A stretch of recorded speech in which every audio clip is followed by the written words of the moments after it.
احمد ونصلي على حبيبه الكريم اما بعد فاعوذ بالله من الشيطان الرجيم بسم الله الرحمن الرحيم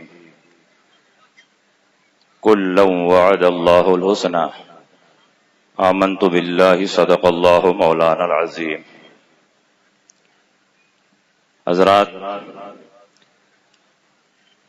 آج کا یہ عظیم الشان اجلاس جس میں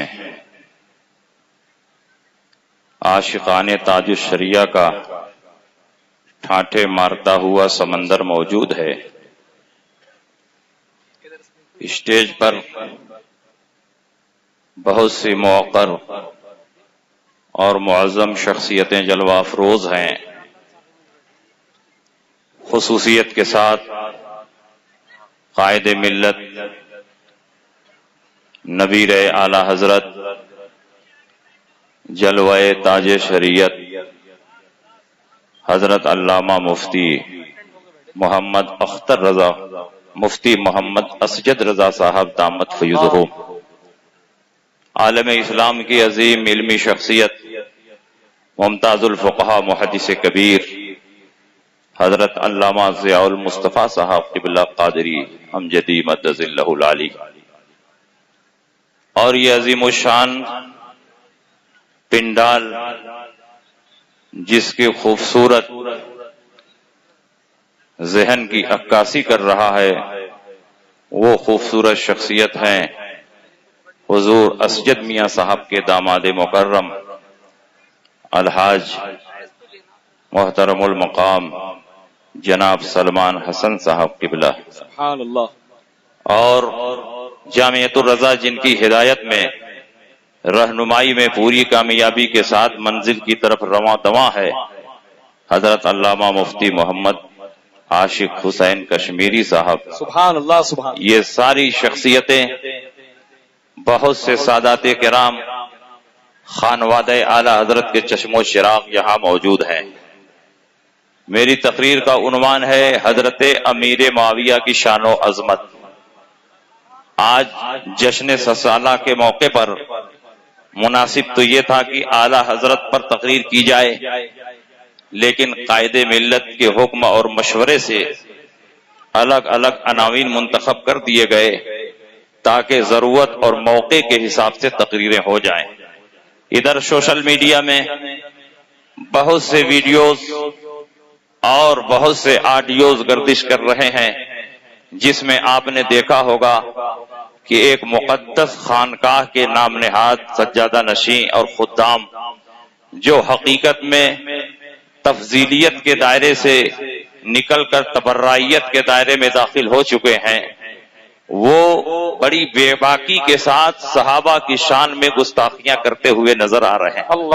میں یہ نہیں کہتا کہ وہاں کے سارے خدام ایسے ہیں، بہت سے خدام ان میں سنی صحیح العقیدہ ہیں، لیکن ان سے شکایت یہ ہے کہ ایسے موقع پر یہ چپ کیوں ہیں.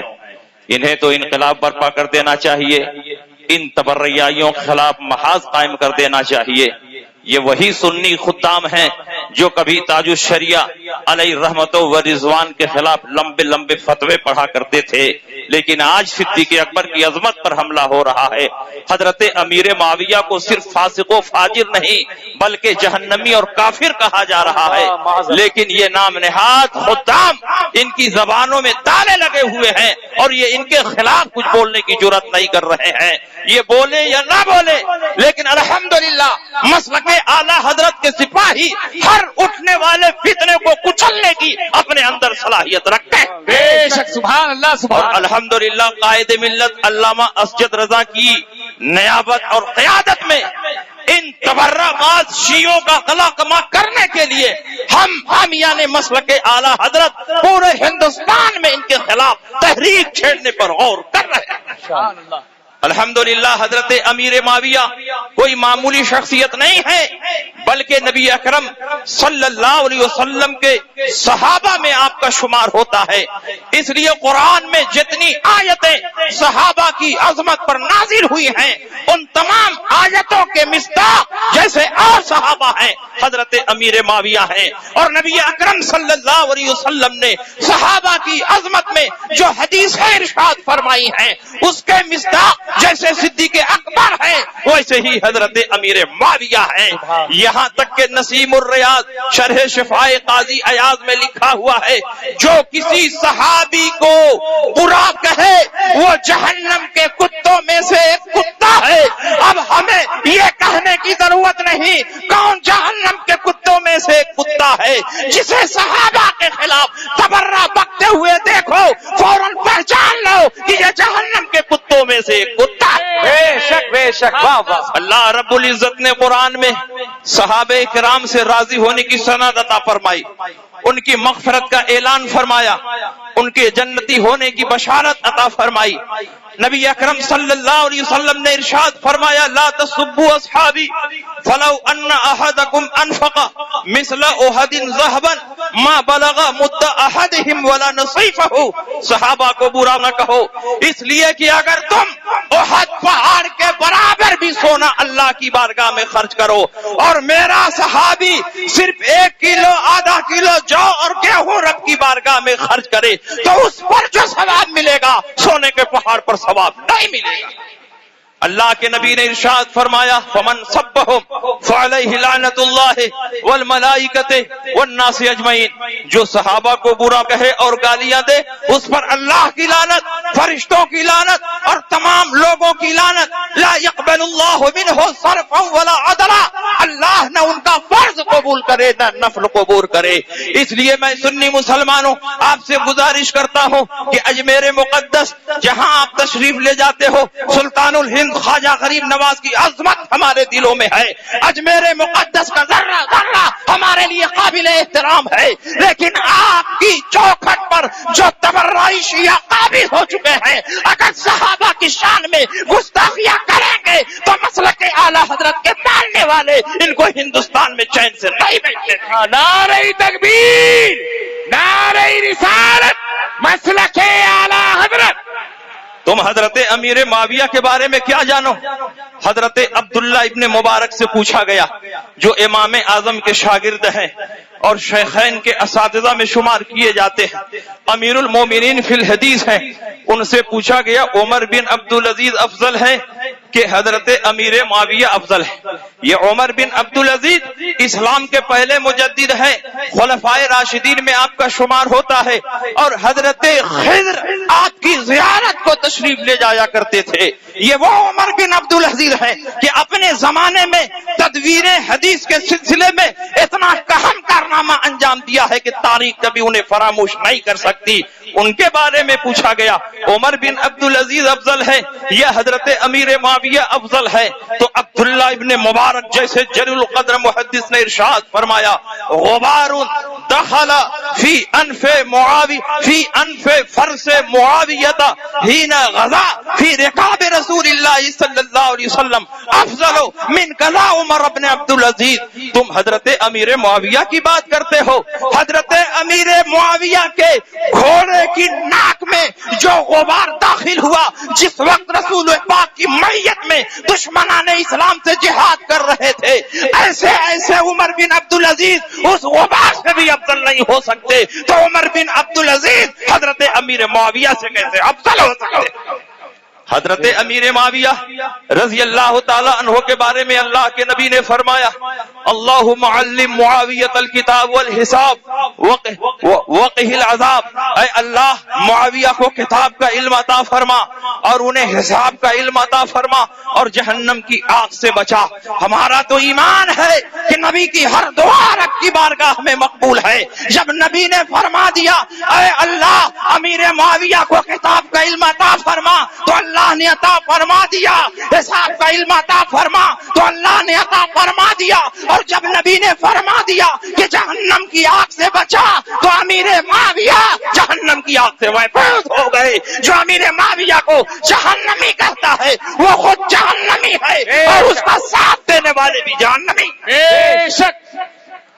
حضرت امیر معاویہ کی شان میں اللہ کے نبی نے فرمایا اللہم اجعلہ ہادیا مہدیہ واہد بہ الناس. اے اللہ معاویہ کو ہادی بنا, معاویہ کو مہدی بنا اور ان کے ذریعے لوگوں کو ہدایت عطا فرما. ہمارا ایمان ہے کہ حضرت امیر معاویہ ہادی بھی ہیں اور مہدی بھی ہیں, اور تاریخ شاہد ہے کہ حضرت امیر معاویہ کے ذریعے سے لاکھوں لاکھ مسلمانوں کو ہدایت. اور تم حضرت امیر معاویہ کی شان میں گستاخی کر کے حضرت امام حسن مجتبی پر گستاخی کر رہے ہیں, کیونکہ امام حسن مجتبی رضی اللہ تعالی عنہ نے 6 ماہ تک خلافت کو انجام دیا اور اس کے بعد حضرت امیر معاویہ کے حق میں خلافت سے دستبردار ہو گئے. ان کے ہاتھ پر بیعت کی, ان کے نذرانے قبول کیے, ان کے وظیفے قبول کیے. اگر حضرت امیر معاویہ فاسق و فاجر ہوتے یا معاذ اللہ بقول تمہارے وہ جہنمی ہوتے تو امام حسن مجتبی ایسے فاسق و فاجر کے ہاتھ میں اپنا ہاتھ نہیں دیتے, گردن کٹا دیتے, لیکن ان کے ہاتھ پر بیعت نہیں کرتے.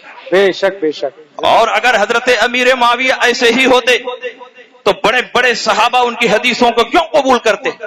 حضرت عبداللہ ابن عباس نے ان کی حدیث قبول کی, حضرت عبداللہ ابن عمر نے ان کی حدیث قبول کی, حضرت صاحب ابن یزید نے ان کی حدیث قبول کی, حضرت نعمان ابن بشیر نے ان کی حدیث قبول کی. بڑے بڑے صحابہ نے حضرت امیر معاویہ کی حدیث کو قبول کیا. یہ اس بات کی دلیل ہے کہ حضرت امیر معاویہ ثقہ ہیں, عادل ہیں, متقی ہیں, پرہیزگار ہیں اور اس قابل ہیں کہ ان کی حدیثوں پر اعتماد کیا جائے. بخاری اور مسلم میں بے شمار حدیثیں حضرت معاویہ کی موجود ہیں, جبکہ امام بخاری راویوں میں کوئی معمولی خرابی دیکھ لیتے اس کی روایت کو ترک فرما دیتے, لیکن کثرت کے ساتھ امیر معاویہ کی روایتوں کو قبول کیا. یہ اس بات کی دلیل ہے کہ حضرت امیر معاویہ عادل اور ثقہ ہیں. جو امیر معاویہ کو فاسق و فاجر کہہ رہا ہے وہ حقیقت میں گمراہ ہے, وہ ملعون ہے, وہ جہنم کے کتوں میں سے کتا. بے شک. اس لیے حضرت امیر معاویہ کی شان و عظمت ہم اہل سنت کے نزدیک مسلم ہے. ہم سارے صحابہ سے محبت کرتے ہیں, اہل بیت سے بھی محبت کرتے ہیں اور صحابہ سے بھی محبت کرتے ہیں, اور ہمارا یہ ماننا ہے کہ صرف اور صرف اہل بیت سے محبت کا دعویٰ کرنا اور صحابہ کو چھوڑ دینا یہ رافضیت ہے, اور صرف صحابہ سے محبت کرنا اور اہل بیت کو ترک کر دینا یہ خارجیت ہے, اور دونوں سے محبت کرنا یہی مسلک اعلی حضرت. نعرہ تکبیر, نعرہ رسالت, مسلک اعلی حضرت, عظمت امیر معاویہ. باتیں بہت ہیں کہنے کے لیے, انشاءاللہ اسٹیج پر بہت سے مہمان خطبہ موجود ہیں اور ہماری ہمیشہ یہ کوشش رہتی ہے کہ سب کو تھوڑا تھوڑا موقع مل جائے. اس موضوع کو ہندوستان کے مختلف حصوں میں کمپلیٹ کیا جائے گا, اور ضرورت پڑی تھی ان کے سینے پر چڑھ کر مسلک اعلی حضرت کا پرچم بلند کیا جائے گا. انہی باتوں کے ساتھ میں اپنی تقریر ختم کرتا ہوں. وآخر دعوانا ان الحمدللہ.